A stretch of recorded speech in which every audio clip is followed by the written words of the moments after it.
નમસ્કાર મિત્રો, હાલમાં કેટલીક ખાનગી કંપનીઓ ટેક્સી સેવા પ્રદાન કરે છે, જેમાં ઓલા ઉબેર જેવી કંપનીનો સમાવેશ થાય છે.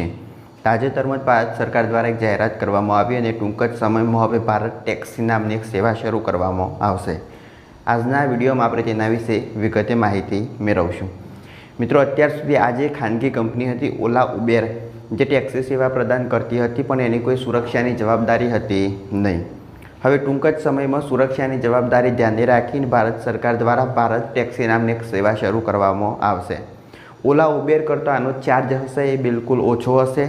સાથે જ ઘણા લોકો આની સાથે જોડાશે અને રોજગારી પણ પ્રાપ્ત કરશે. નવેમ્બરમાં દિલ્હીમાં 650 ડ્રાઈવર સાથે એક પાયલોટ પ્રોજેક્ટ શરૂ થશે અને એના પછી આવતા મહિનાથી દેશના બાકીના ભાગોમાં એ વિસ્તરશે અને ત્યાં સુધી 5000 ડ્રાઈવર અને મહિલા સારથી કાર્યક્રમમાં જોડાઈ શકે છે. એટલે 5000 ડ્રાઈવર મહિલા સારથી, એટલે મહિલાઓ પણ આમાં ડ્રાઈવર તરીકે જોડાઈ શકશે.